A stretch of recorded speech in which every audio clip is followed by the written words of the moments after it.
देश का पड़ोसी मालदीव कर रहा बड़ी गलती, भारत से दुश्मनी कर बर्बादी को आमादा, पीएम मोदी का ठनका माथा, उठाया बड़ा कदम। दोस्तों, देश का एक छोटा पड़ोसी लगातार भारत विरोधी कदम उठाकर खुद की बर्बादी पर आमादा है। दरअसल यह देश भी पाकिस्तान की तरह चीनी चमचागिरी में लगा हुआ है। दोस्तों, चीन की बहुत पुरानी साजिश है कि वो भारत को चारों तरफ से घेरने में लगा है। इसके लिए वो देश के पड़ोसी देशों को अपने खेमे में लेने के लिए तरह तरह की साजिशें करता रहता है। दोस्तों, इससे पहले भी वो पाकिस्तान, बांग्लादेश, नेपाल और श्रीलंका पर साजिशें कर चुका है। एशिया में अपने पड़ोसी और उभरते प्रतिद्वंदी भारत में अशांति फैलाने के लिए वो लगातार जाल बुनता रहता है। वहीं तमाम छोटे पड़ोसी देशों को कर्ज देकर भारत की खिलाफत करने को मजबूर करता रहता है। सवाल उठता है कि चीन ने भारत के किन किन पड़ोसी देशों को कर्ज देकर अपने पाले में किया है। भारत के दाने पानी पर चलने वाले देशों के नेता भारत के खिलाफ सर क्यों उठा रहे हैं? छोटे पड़ोसी देशों के कंधे में बंदूक रखकर चीन भारत के खिलाफ कैसी साजिशें रच रहा है?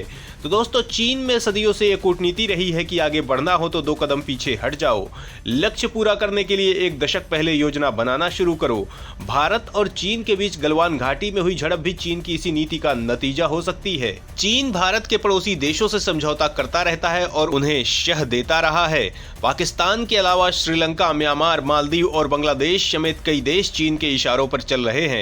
एक दौर था जब शक्तिशाली देश छोटे देशों की सुरक्षा के बदले उनसे सालाना फिरौती लेते थे। चीन अब भी इसी नीति पर चल रहा है। वह छोटे छोटे देशों को कवर देने के बदले उनकी जमीन या दूसरे रिसोर्सेस ले लेता है।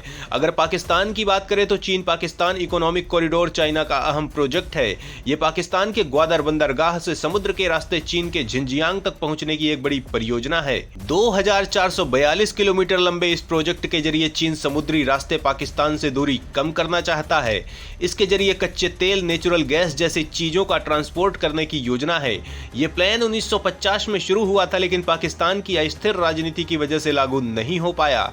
इस योजना के तहत चीन पाकिस्तान को 42 अरब डॉलर यानी 3.45 लाख करोड़ रुपए देगा। इतनी बड़ी रकम मिलेगी तो जाहिर है आर्थिक संकट में फंसा पाकिस्तान चीन की भाषा ही बोलेगा। वहीं नेपाल के मामले में भी चीन ने बड़ा झोल मचा रखा है, जो कि भारत के बिना एक कदम भी नहीं चल सकता। लेकिन वहां के नेता चीनी सिक्कों के लालच में भारत से गद्दारी पर उतर आए हैं। दोस्तों, करीब 1.5 दशक पहले नेपाल को दुनिया के एकमात्र हिंदू राष्ट्र का दर्जा मिला था। वहां के पूर्व राजा वीरेंद्र के पूरे परिवार की हत्या के बाद से नेपाल का रुख भारत विरोधी बना हुआ है। चीन से प्रेरित माओवादी ताकतों ने अब नेपाल को भारत विरोधी घोषित कर दिया है। नेपाल, जिसे एक बफर देश माना जाता था, अब वह भारत के खिलाफ खड़ा हो रहा है। नेपाल 2017 में चीन के one road one belt project में भी शामिल हो गया था। हालांकि चीन लंबे समय से इसके लिए एक जाल बिछा रहा है। उसने नेपाल में बेसिक इंफ्रास्ट्रक्चर डेवलप करने के लिए 18,000 करोड़ रुपए के प्रोजेक्ट शुरू किए हैं।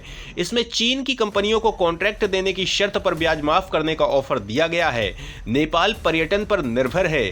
चीन ने इस सेक्टर में भी नेपाल की मदद की है। और तो और वो बांग्लादेश, जिसका अस्तित्व ही भारत की वजह से है, वहां भी चीनी साजिशें जोरों पर है। दोस्तों, सत्तारूढ़ दल के भारत समर्थक रुख के बावजूद बांग्लादेश में भारत विरोधी ताकतें मजबूत हैं।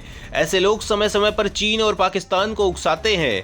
बांग्लादेश पर 33 अरब डॉलर का कर्ज होने का अनुमान है। ऐसे में वो भी चीन की ओर झुक गया है। चीन वहां बेल्ट एंड रोड प्रोजेक्ट में 2,89,000 करोड़ रुपए का निवेश कर रहा है। वह बांग्लादेश के 3 बंदरगाहों का मॉडर्नाइजेशन भी करेगा। बांग्लादेश के 2 छोरों को जोड़ने वाली पद्मा नदी पर 6.5 किलोमीटर लंबा पुल बनाने के लिए भी चीन काम कर रहा है। और श्रीलंका तो चीन के कर्ज में डूब ही चुका है। मैत्रीपाल श्रीसेना की सरकार पर भारत का असर था। भारत के दबाव में श्रीसेना सरकार ने चीन को दिए गए कुछ अधिकारों को वापस ले लिया था। लेकिन महिंद्रा राजपक्षे की सरकार में श्रीलंका ने चीन से बड़ा लोन लेकर हम्बनटोटा पोर्ट को 99 साल की लीज पर दे दिया है। इसके अलावा श्रीलंका में एयरपोर्ट, कोल पावर प्लांट और 2 बड़े डैम सहित कई प्रोजेक्ट के लिए चीन 36,480 करोड़ रुपए का निवेश कर रहा है। वहीं मालदीव की स्थिति भी कुछ ठीक नहीं है। सवाल उठता है कि मालदीव के मामले में चीन क्या साजिशें कर रहा है? तो दोस्तों, मालदीव में 38 से ज्यादा छोटे बड़े द्वीप हैं, जो हिंद महासागर, अरब सागर और बंगाल की खाड़ी से जुड़े हुए हैं। इनमें से 16 द्वीप को चीन लीज पर ले चुका है। चीन अगर इन द्वीपों पर कब्जा कर लेता है तो वह भारत के व्यापारिक जहाजों के साथ साथ नौसेना के काफिलों पर भी नजर रख सकता है। साथ ही युद्ध की स्थिति में इन द्वीपों पर अपने जहाज तैनात कर सकता है। चीन मालदीव में स्टोरेज डिपो भी बना रहा है। दोस्तों, मालदीव मालदीव के हालात ये है कि वहाँ के राष्ट्रपति मोइज्जू लगातार ऐसे कदम उठा रहे हैं जिससे भारत के साथ इस देश के रिश्तों में खटास आ जाए। और एक बार फिर मालदीव ने एक ऐसा कदम उठाया है जो दोनों देशों के रिश्तों के लिए खतरनाक हो सकता है। सवाल उठता है कि आखिर मोइज्जू ने इस बार कौन सी गड़बड़ी कर दी है। एक बार मोदी के एक्शन के बाद भी अकल क्यों नहीं खुल रही इस देश की, वहीं मोइज्जू के इस कदम का विरोध क्यों कर रहा है सऊदी अरब। तो दोस्तों, इस बारे में जानने के लिए बने रहिए हमारे साथ आखिरी तक।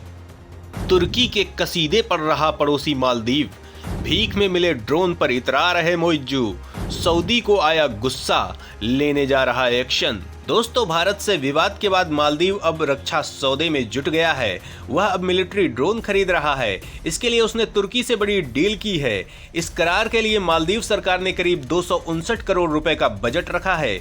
इस पूरे मामले की जानकारी रखने वाले सूत्रों ने नाम नहीं छापने की शर्त पर बताया है कि वित्त मंत्रालय ने अब बजट का एक हिस्सा MNDF को जारी कर दिया है। दोस्तों, सवाल उठता है कि मालदीव के ड्रोन खरीदने के पीछे का मकसद क्या है। तो दोस्तों, ड्रोन खरीदने के बाद मालदीव सेना का इरादा मालदीव के जल क्षेत्र पर 24 घंटे निगरानी रखने का है। हालांकि ये पता नहीं चल सका है कि मालदीव तुर्की से कितने ड्रोन खरीद रहा है। वहीं एक सरकारी अधिकारी ने बताया कि कम से कम 3 ड्रोन खरीदे जाएंगे। मालदीव सरकार ने मिलिट्री ड्रोन खरीदने के लिए तुर्की की कंपनी से जो समझौता किया है, उसके तहत पैसों का भुगतान किश्तों में किया जाएगा। इस समझौते के मुताबिक मालदीव को पूरा पैसा इसी साल चुकाना होगा। भारत से विवाद और चीन से लौटने के बाद मालदीव के राष्ट्रपति मोहम्मद मुइज्जू के तेवर लगातार बदले बदले नजर आ रहे हैं। चीन से लौटने के बाद राष्ट्रपति मुइज्जू ने संकेत दिया था कि वह मालदीव की सेना के विस्तार के बारे में सोच रहे हैं। इससे पहले मालदीव के राष्ट्रपति ने चीन से 20 समझौते किए थे। दोस्तों, इसके साथ ही मालदीव ने हिंद महासागर पर भारत को निशाना साधते हुए बयान देने की जरूरत की है। सवाल उठता है कि आखिर इस चीनी चमचे ने क्या कहा है। तो दोस्तों, भारत से विवाद के बाद मालदीव के राष्ट्रपति ने कहा था, हिंद महासागर किसी खास देश की संपत्ति नहीं है। मालदीव 9 लाख एकड़ समुद्री क्षेत्र वाला एक बड़ा देश है। मालदीव हिंद महासागर का सबसे बड़ा शेयर धारक है। दोस्तों, चीन समर्थक मुइज्जू ने कुछ दिन पहले बीजिंग की यात्रा की थी। इस दौरान उन्होंने चीनी राष्ट्रपति जिनपिंग से मुलाकात की थी। इस मुलाकात के दौरान मुइज्जू ने चीन की तारीफ में कसीदे पढ़े थे। दोस्तों, भारत मालदीव में खटास लगातार बढ़ती जा रही है। सवाल उठता है कि इस तल्खी की शुरुआत कैसे हुई, भारत ने क्या एक्शन लिया इस देश के खिलाफ। तो दोस्तों, भारत और मालदीव के रिश्तों में तल्खी उस वक्त दिखनी शुरू हुई जब मालदीव में नए राष्ट्रपति मोहम्मद मुइज्जू की सरकार बनी। उनकी छवि चीन के प्रति ज्यादा झुकाव रखने वाले नेता की है। इस बीच पीएम नरेंद्र मोदी ने लक्षद्वीप की यात्रा की और दोनों देशों के बीच तनाव और बढ़ गया।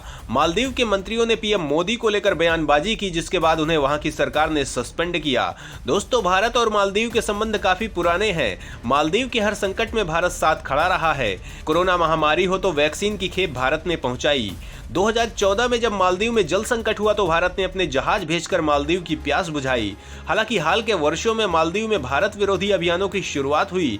हिंद महासागर में जब से चीन ने अपनी सक्रियता बढ़ाई, उसने मालदीव जैसे देशों को भी आर्थिक गुलाम बनाने की कोशिश करके भारत विरोधी भावना फैलाने में कसर नहीं छोड़ी। मालदीव के राष्ट्रपति जब मोहम्मद मुइज्जू बने तब से रिश्ते और बिगड़ गए।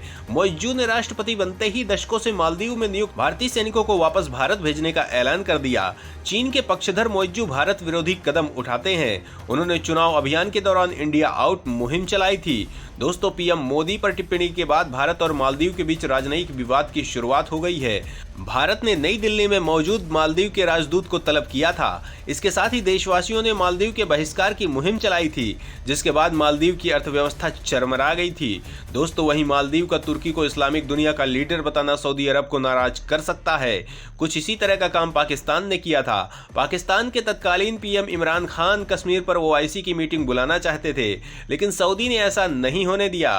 तुर्की और मलेशिया के साथ मिलकर इमरान एक नया OIC बनाना चाहते थे, जिससे सऊदी नाराज हो गया। सऊदी ने तब पाकिस्तान से बिना ब्याज का $1 अरब का कर्ज वापस मांग लिया था। तो दोस्तों, मालदीव की इन हरकतों पर आप क्या सोचते हैं, कमेंट करके जरूर बताएं।